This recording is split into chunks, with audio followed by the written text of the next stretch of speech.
Hey, what's up guys, it's Vital here, and in front of me I have the Infinix 08. Infinix finally heard us out, guys.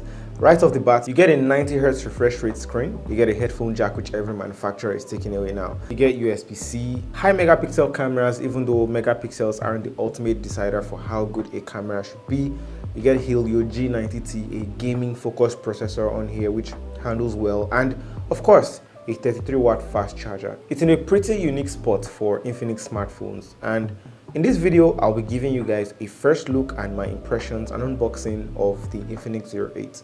Without further ado, let's get to the video. So this is the Infinix 08 on the desk, and as you can see it's lined with 8 in front and there's some reflections towards the bottom of the box, pretty different from their other releases.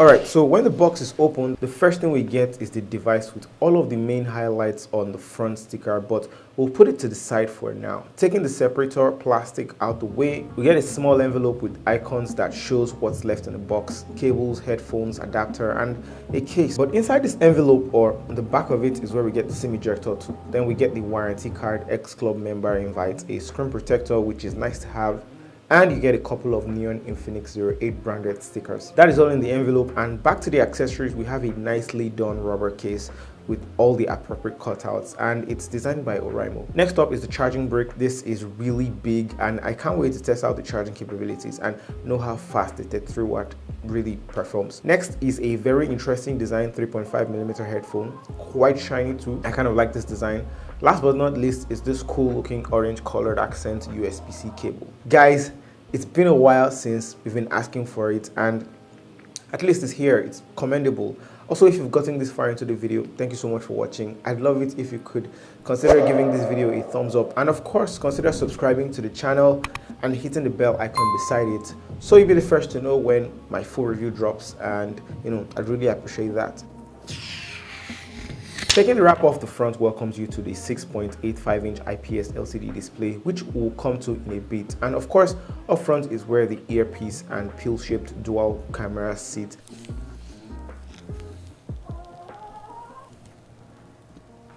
And taking the wrap off the back, you get the polycarbonate finish with a diamond-shaped or rhombus-shaped camera array and design. It looks different from a lot of other smartphones, really, and I actually really want to know how people would take this camera array shape.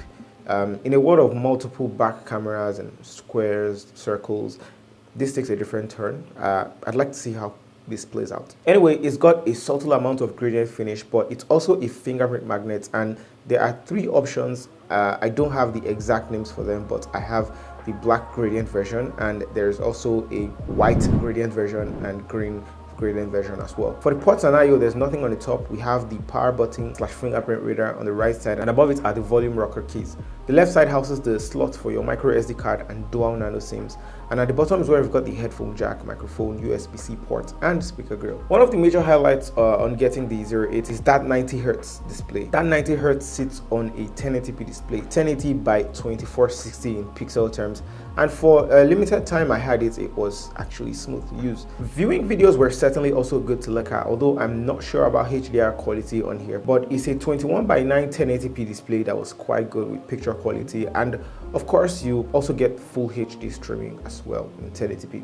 You can change between 90Hz and 60Hz or auto switch. I'm leaving mine at 90Hz. In fact, it's set at 90Hz out of the box and it was really smooth to use. I'll keep testing with the 90Hz. I've been using 120Hz display phones alongside 60Hz display phones, and this is just enough of an upgrade from a 60Hz display. It's subtle, but it's a step in the right direction, and I'd love to use it some more and get a feel of how it does for my day-to-day use. Of course, you get dark mode and a host of other features, and speaking of that, a major feature upgrade on this guy would have to be the processor added to it. The MediaTek Helio G90T is what's on the Infinix 08, and this is what was on the quite popular Redmi Note 8 Pro, which I reviewed. You can watch that with the card up above or the link in the description. The G90T is a gaming-centric processor, and it's one of the processors going head-to-head with the Snapdragon 730G. I'll leave a link to an article that points to the G90T being better than the Snapdragon 730G, but that's not to say that there aren't better Snapdragon processors that are mid-range centric. The G90T certainly helps the 08 with a better RAM. It's an 8GB RAM device.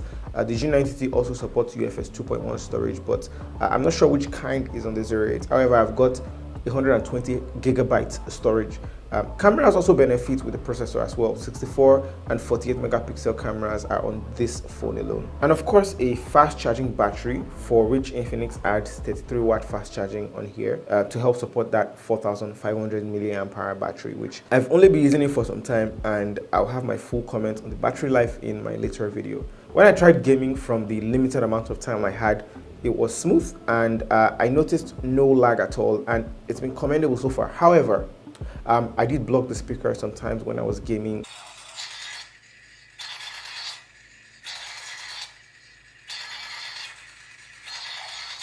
And Call of Duty automatically reverted the frame rate of gameplay from max, which is the highest setting, to very good. So on a scale of 1 to 5, that's a 4. But in terms of graphics, it got a 4 out of 4. All of this being said, this device comes with Android 10 out the box. And still on the software, the improved XOS 7 Dolphin has some graphical changes. It looks a lot smoother thanks to the refresh rate. I like how when you slide down the notification, it fades in and out.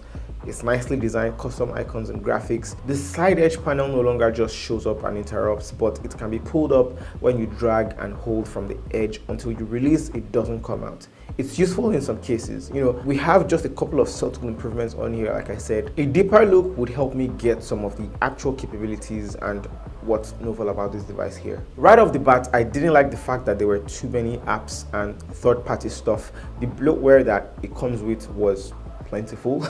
Although you can just take a few minutes of your time to uninstall all of them. It's your phone after all. In terms of securing your device, you've got face unlock, which works fast in good lighting, and even faster, you've got the fingerprint reader, which I much preferred. In the front camera side of things, we've got a dual pill-shaped camera array, a 48 megapixel selfie camera and an 8 megapixel ultra-wide selfie camera beside it. As far as the specs of the rear camera, it's got a 64 megapixel primary wide camera, then an 8 megapixel ultra-wide camera.